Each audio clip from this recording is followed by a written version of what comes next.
Namaskar, good evening viewers. It's 9 p.m. and you are watching the news on Sansad TV with me, Rajiv Kumar Singh. Over the next half an hour, I will take you through all the important happenings of the day from the national and the international perspective. We begin with the headlines this Thursday evening.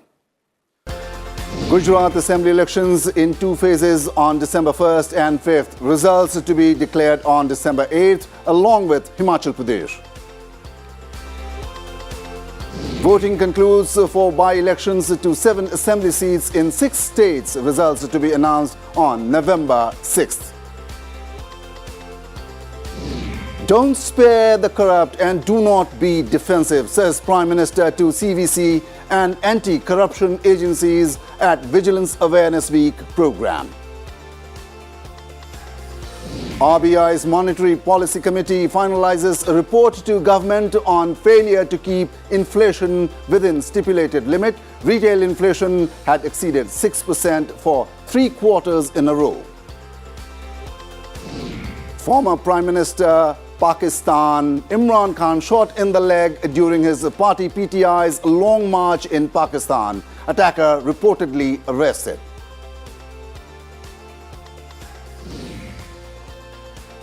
Let's now take a quick look at some flash news. 15th edition of Urban Mobility India Conference and Expo in Kochi. Union Minister Hardeep Singh Puri and Kerala Chief Minister P. Vijayan to inaugurate 3-day conference. Supreme Court dismisses petition seeking to change name of Bombay High Court to Maharashtra High Court. Top Court says Parliament should decide the matter. Prime Minister Modi praises 106-year-old Shyam Saran Negi for voting for 34th time. Negi voted through postal ballot in Himachal Pradesh elections. Jharkhand Chief Minister Hemant Soren skips ED's summon, challenges centre to arrest him if he has committed a crime. Centre launches campaign for pensioners to submit digital life certificates and for use of face authentication. Kerala, Maharashtra and Punjab top 2020-21 performing grade index to assess school education at district level. Union Home Ministry seeks a report from Delhi Chief Secretary on allegations that Tihar jail officials colluded with jailed AAP leader Satyendra Jain. US President Joe Biden accuses Donald Trump and supporters of undermining democracy ahead of midterm elections. North Korea's intercontinental ballistic missile fails in mid-flight, says South Korean military. And Rafael Nadal out of the Paris Masters after second round defeat by American Tommy Paul. Nadal was playing first match since becoming a father.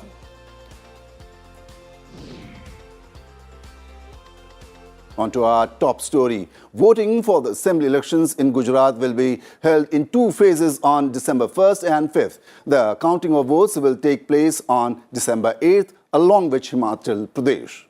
Chief Election Commissioner Rajiv Kumar said voting will be held on 89 seats in the first phase and 93 seats in the second phase for the total 182-member Legislative Assembly of Gujarat. The BJP has registered consecutive victories in the last 6 assembly elections in Gujarat. In the 2017 Vidhan Sabha elections, the BJP won 99 seats while the Congress got 77 seats.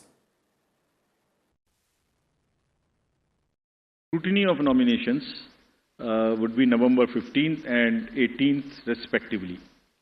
Withdrawal would be November 17th and 21, and date of poll would be 1st and 5th, with the date of counting to coincide with Himachal Pradesh on 8th of December.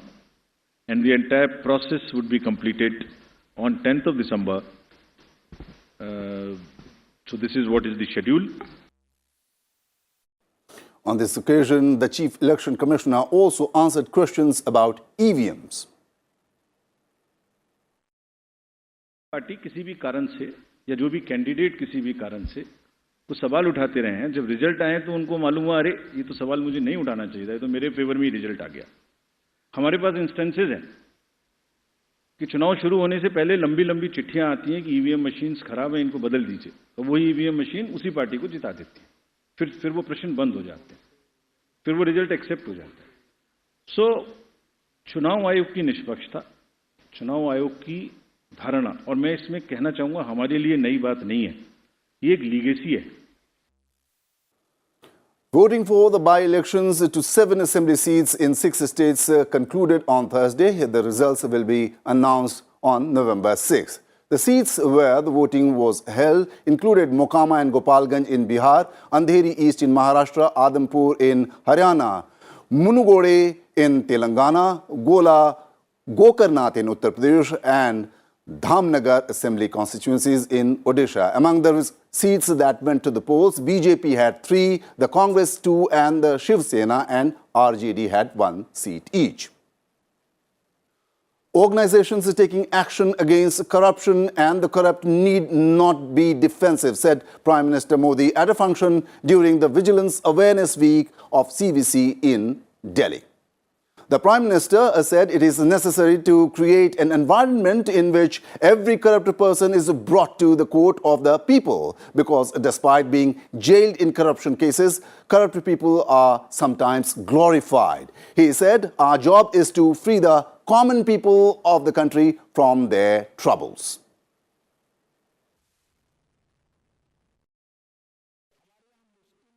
ये भी रही कि सरकारों ने जनता का विश्वास तो खोया ही, जनता पर भी विश्वास करने में पीछे रही। गुलामी के लंबे कालखंड से हमें भ्रष्टाचार की, शोषण की, संसाधनों पर कंट्रोल की जो लीगेसी मिली, उसको दुर्भाग्य से आजादी के बाद और विस्तार मिला और इसका बहुत नुकसान देश ने 4 पीढ़ी ने उठाया है। Senior BJP leader and Home Minister Amit Shah chaired the meeting of the State BJP Parliamentary Board in Gandhinagar, Gujarat today.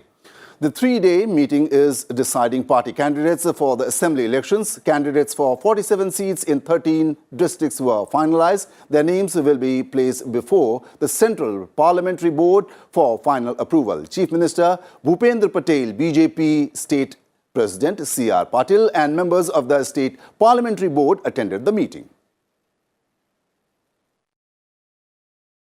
Prime Minister Modi addressed an event to give appointment letters at the Rozgar Mela organized by the Maharashtra government. अगर हम सिर्फ महाराष्ट्र के ही बात करें तो केंद्र सरकार की तरफ से 2 लाख करोड़ से ज्यादा के लगभग 250 प्रोजेक्ट्स मंजूर किए गए हैं। इन प्रोजेक्ट्स पर या तो काम चल रहा है या काम बहुत जल्द शुरू होने वाला है। Lok Sabha Speaker Om Birla held discussions with members of the Parliamentary Standing Committee on Energy in Parliament House Complex on Thursday. He underscored the significant role played by the parliamentary committees functioning above partisan politics. The Lok Sabha Speaker added that parliamentary committees play a key role in guiding government policies as well as in long-term policy formation. Referring to the importance of the energy sector, he said the sector needs a global perspective with an eye towards energy efficiency and sustainability. Birla also assured the members of the committee that efforts are underway to ensure high-quality research support for them. The BJP has stepped up electioneering for the Vidhan Sabha elections in Himachal Pradesh. Among the many party rallies in the state, Union Defence Minister Rajnath Singh addressed one in Solan.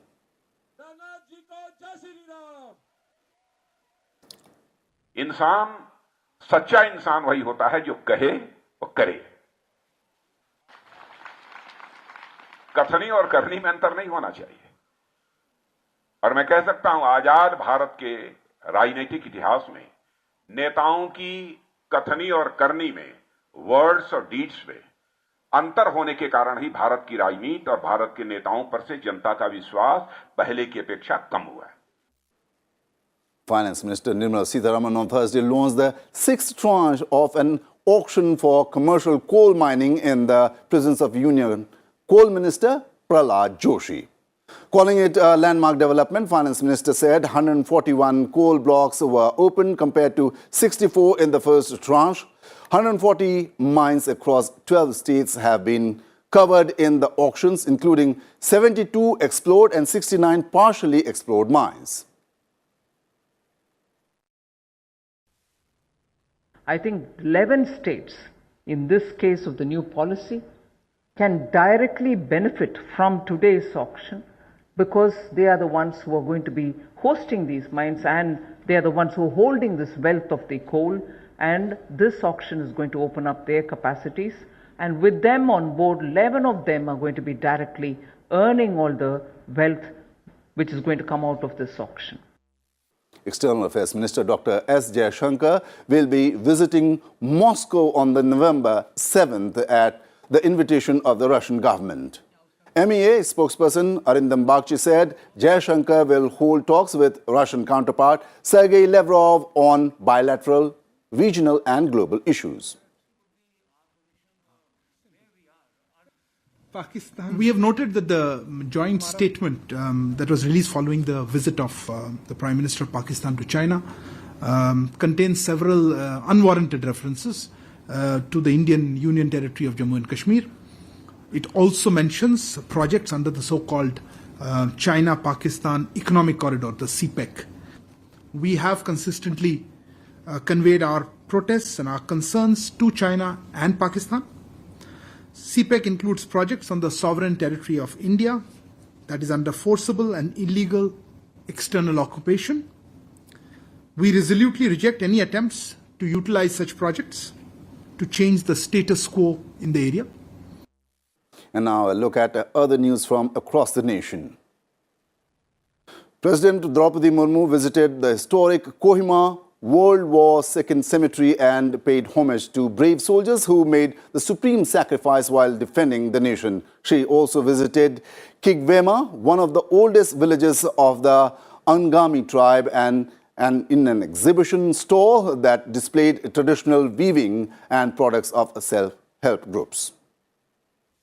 The Supreme Court affirmed the death penalty awarded to Lashkar-e-Taiba terrorist Muhammad Arif for the 2000 Red Fort attack case. 3 persons, including 2 army officers, were killed in the incident. Delhi's air pollution levels slipped into severe category once again after a slight improvement on Wednesday. Delhi's air quality index, or AQI, was 426 as a result of farm fires in the neighboring states and vehicular emissions. The AQI between 401 and 500 is categorized as severe, the worst band of the index. Several residents in Delhi and NCR have reported breathing difficulties, with the elderly and school-going children being the worst hit. The army foiled an infiltration bid and gunned down a terrorist along the line of control in Jammu and Kashmir's Poonch district. The soldier challenged the infiltrators, who opened fire on them. In fire, one terrorist was killed. His body has been recovered along with 2 AK-47 rifles, a pistol and a warlike stores. Uttar Pradesh launched its Industrial Investment and Employment Promotion Policy 2022 to achieve the state's aim of becoming a $1 trillion economy. The policy aims at creating a progressive, innovative and competitive industrial ecosystem, generating employment in the state while mobilizing investments from across the world. The 6-member Monetary Policy Committee of the RBI convened a special meeting to discuss rising inflation that has repeatedly crossed the 6% mark. RBI Governor Shaktikant Das chaired the committee that deliberated upon reasons why inflation could not be kept in check. This was the first time the Monetary Policy Committee held an off-cycle meet since its formation in 2016.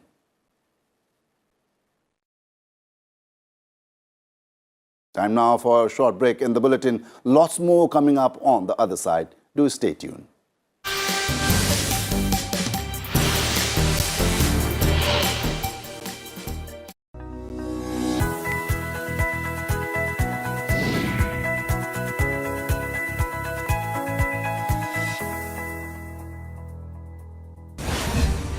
The 20th CPC National Congress, which takes place once every 5 years, defines the political institutional character of the Chinese Communist Party. The 20th Party Congress is a decisive break. To what extent will Xi Jinping be able to exercise complete domination remains to be seen. What we saw at 20th Party Congress was more about continuity than change. For the first time since 1997, there is no woman even in Politburo.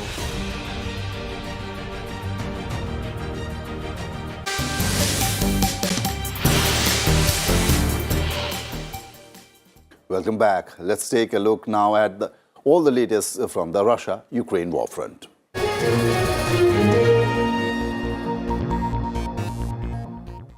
India has abstained on a motion sponsored by Russia at the UNSC. The resolution sought to establish a commission to investigate Moscow's claims that the US and Ukraine are carrying out military biological activities in laboratories in Ukraine in violation of the Biological Weapons Convention. The resolution failed to get adopted on Wednesday as only 2 council members, Russia and China, voted in its favor. The US, UK and France voted against it, and the other council members, including India, abstained.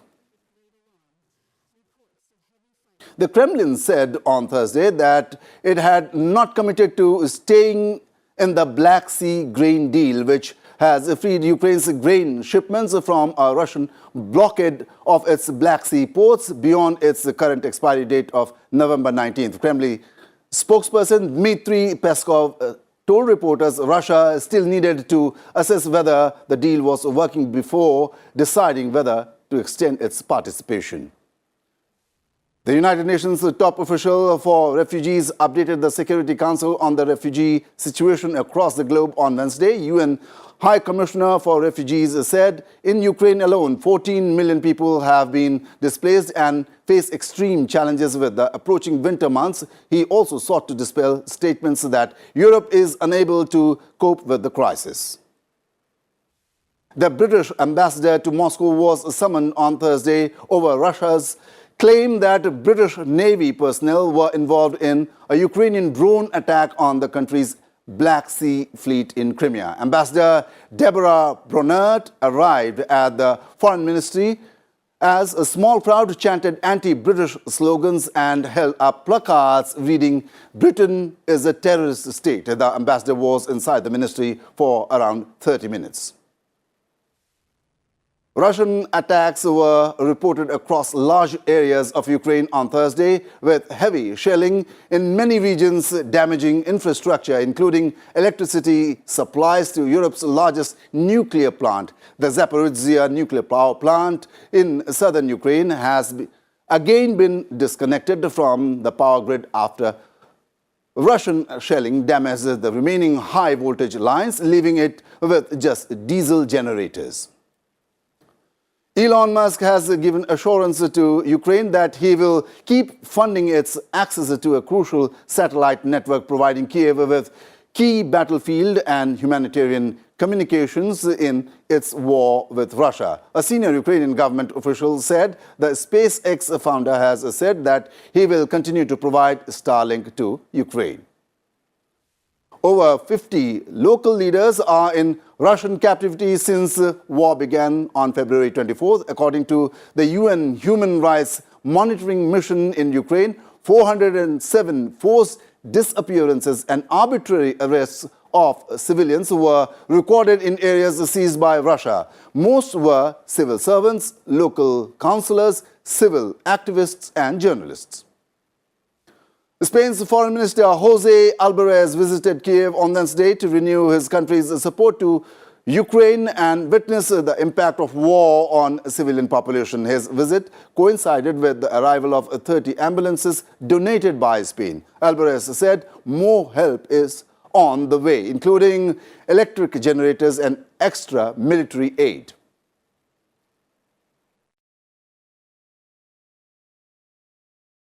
And now, news from some other parts of the globe. Pakistan's former Prime Minister Imran Khan was injured on Thursday when an unidentified gunman opened fire on the container-mounted truck carrying him during his protest march in Pakistan's Punjab province. Media reports that he was out of danger. The incident occurred near Allahwala Chowk of Wazirabad town of Punjab, when Khan was leading the protest march. GOTV footage showed that a 70-year-old Khan was hit in the right leg. He has been shifted to a hospital and he is out of danger, the channel said. Asad Umar, the senior leader of Khan's party, said a bullet hit Khan's leg. He said 6 people were injured in the attack and 2 were apparently seriously wounded, including local leader Ahmad Chata. He, however, didn't blame anyone for the attack. Before the close of the midterm elections in the US, President Joe Biden warned American voters that democracy is at risk. He urged them to make the future of democracy an important part of their decision to vote and how they vote. Biden's speech comes days after a man seeking to kidnap House Speaker Pelosi severely injured her husband Paul Pelosi in their San Francisco home, and as physical threats have rattled members of Congress and election workers. Biden focused on drawing an economic contrast between Democrats and the GOP. He also highlighted ultra-MAGA Republicans, reference to Trump's Make America Great Again slogan, and mounting concerns over political violence. The elections close on 8th of November. More than 27 million Americans have already cast their ballots. 91% of the ballots have been counted in the Israeli parliamentary elections. Former Prime Minister Benjamin Netanyahu-led right-wing bloc has taken a comfortable majority with 65 seats in the 120-member parliament on Thursday, paving way for his triumphant return. The counting is likely to conclude on Thursday afternoon.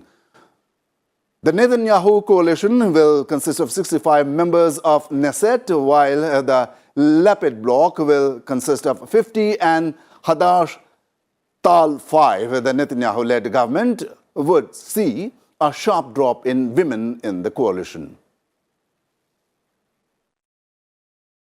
In other news from across the world, Pope Francis left Rome on Thursday to travel to Bahrain as a part of the trip to the Middle East. Christians remain a minority across wider Middle East, but the Pope's visit was aimed at promoting interfaith dialogue with Muslim leaders. The Sunni-led government is hosting an interfaith conference on East-West coexistence, even as it stands accused of discriminating against country's Shiite majority.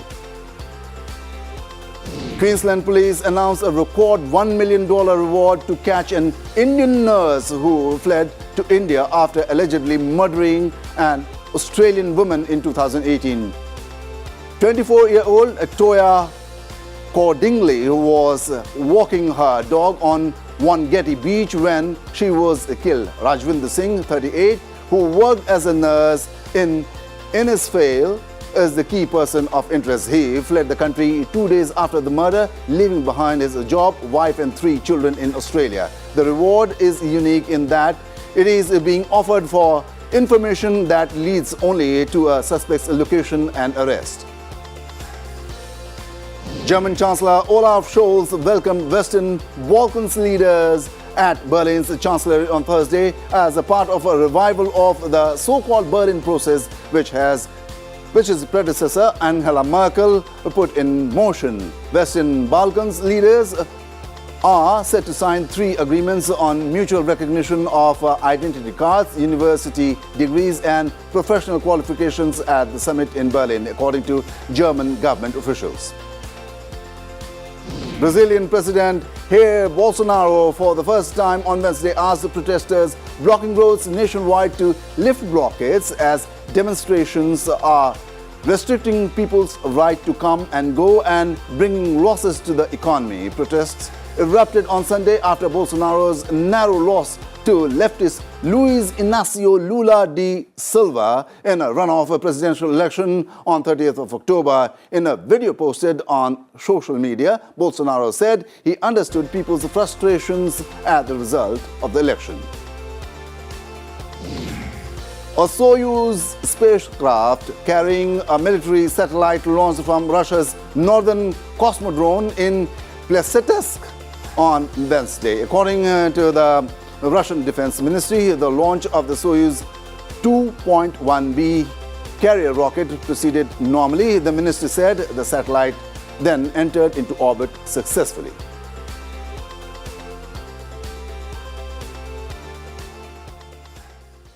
And it's a time now for all the latest from the world of sports. Pakistan keep their World T20 semi-finals hope alive by beating South Africa. Babar Azam's team wins a rain-affected match by 33 runs via DL method. All-rounder Shadab Khan is the star performer. European champions Real Madrid made light work of Celtic with a 5-1 win to progress to the Champions League last 16 as Group F winners. AC Milan, Leipzig take final last 16 places in UEFA Champions League. PSG lose top spot in Group H as Benfica score 5 goals in the second half at Maccabi. World number 5, Maria Sakkari advanced to the last 4 of the WTA finals for the second straight year after cruising past 7th seed Arnia Sabalenka of Belarus 6-2, 6-4. Sakkari's second win left her on top of the group with 1 match remaining. The Supreme Court today approved a fresh timeline submitted by the Justice Retired Ellen Rao Committee for holding of elections of the Executive Committee of the Indian Olympic Association and said the polls will be held on December 10th. With that, we wrap the bulletin tonight. Appreciate your time with us. We will be back tomorrow, same time. Stay tuned to Sansad TV for the latest updates round the clock. Thank you and good night.